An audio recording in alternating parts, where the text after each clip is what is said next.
Hello, yes? Yeah? What do you need? Can you hear me? I got kind of lost on my way to the office here. Okay, you need one more idea for Dark Saviors. Okay, so we got the furries covered. We got the goths covered.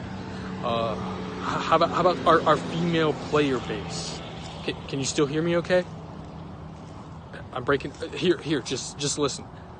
So what we need is a lot of strong, powerful main deck, just strong women, okay? Make sure that we don't end up having just have one main deck monster to represent all the women that play Yu-Gi-Oh! We gotta make it very diverse. Can you hear me? Just have one main deck monster to represent all the women that play Yu-Gi-Oh! Okay. He told me what he wants.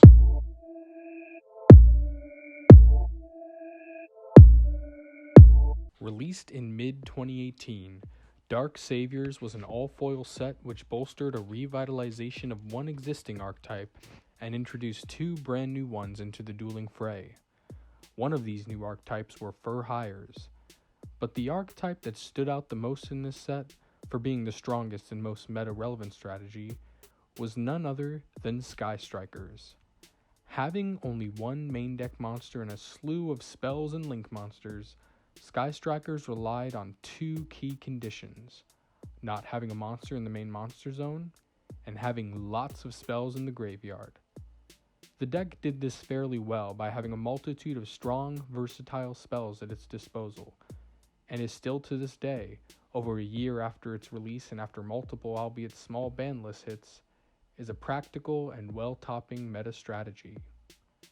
A powerful aspect of Sky Strikers is that even though the Sky Striker spells require certain conditions to be met to get their best effects off, they were not locked into their own archetype's use.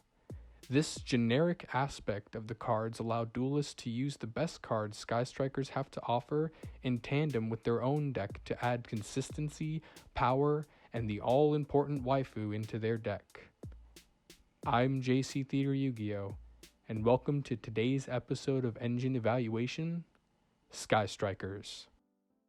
For historical context, I want to make it clear that before the September 2018 ban list, this engine was a lot more splashable and was used in a lot more decks than today in 2019. This is due to the limiting of the first of the four mandatory main deck cards within the engine, Sky Striker Mecha Hornet Drones. This card is a free token generator without any restrictions other than not being allowed to have any monsters in the main monster zone. It's not even once per turn. It even has an additional effect in which you can beef up this dark level 1 warrior from a 0 attack and defense token to a 1500 attack and defense token if you have 3 or more spells in your grave. This card is at 1. Its consistency is not entirely diminished thanks to the cards you run 3 of to round off those 4 required cards in the main deck. Sky Striker Mobilizing Gauge is the heart and soul of Sky Striker as a whole. With the same restriction of controlling no monsters in the main monster zone as Hornet Drones, this card lets you search one Sky Striker card except itself from your deck to your hand. In addition, if you have 3 or more spells in the grave, you can draw an additional card. This card is heralded as a Pot of Greed, with some even stating it's better since you get to actually choose one of the 2 cards that this card gets you. This is the playmaker of the engine and should be used to search the Hornet Drones.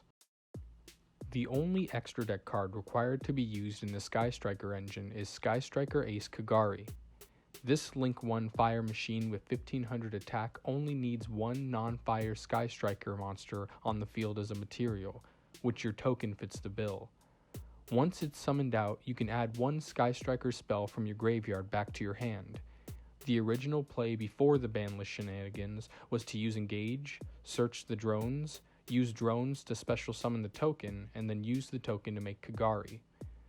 When the Kagari was special summoned, you can add the Engage back to your hand to search another drones from the deck and repeat the cycle over again. Now with drones and Kagari being hit, however, the play is to summon Kagari off the token and then bring back drones to special summon another token for a free Link 2 without using your normal summon. It's not as explosive or consistent, but still definitely worth playing the engine for this and the engage draws. Since you are running 3 engage and only 1 Hornet drones as part of the main engine, there are some options you can include in your Sky Striker engine to search with the other 2 engages that in certain strategies may be worth the deck space. 2 cards I often believe are the best options to run in a Sky Striker engine are Sky Striker Maneuver Afterburners and Sky Striker Mech Widowinker. Sky Striker Maneuver Afterburners' first effect is that you can destroy 1 face-up monster on the field if you have no monster in your main monster zone. Its additional effect when you have 3 or more spells in the graveyard allows you to also destroy 1 spell or trap on the field. Being able to potentially destroy 2 of your opponent's cards for the price of 1 searchable card definitely makes this a great, plausible choice for the engine. Widowinker is a quick play spell card that lets you negate the effects of 1 monster on the field until the end of that turn, if you have no monsters in your main monster zone, however. If you satisfy that 3 or more spells and grave requirement, you can take control of that monster. Not only does this engine have a pseudo Pot of Greed, but it even has a Change of Heart in its arsenal.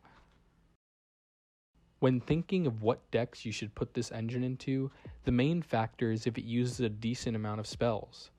To maximize the effects of these Sky Striker monsters, you must have at least 3 spells in your grave when you activate them.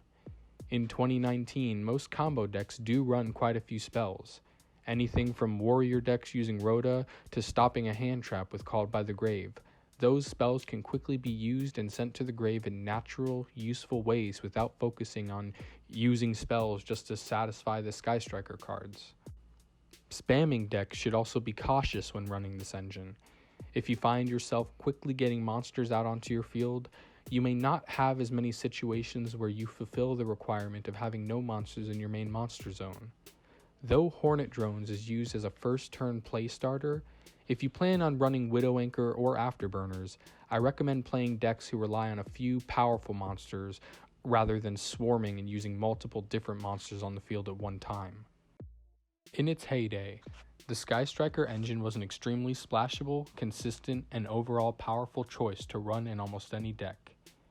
In the competitive landscape, Sky Strikers do relatively well in most events, so what could be bad about adding a proven, good strategy to your own weaker decks to bump them up a little bit? This engine is overall very powerful, and I recommend playing it, even despite its ban list hits. Though relatively expensive, with reprints in both 2019's Battles of Legends and the gold sarcophagus tins, this engine will become less expensive within the coming months. Who knows? Running this engine in your deck may prove to be a great ace in the hole against all kinds of decks, so you should definitely consider picking it up. This has been JC Theater Yu-Gi-Oh! See ya!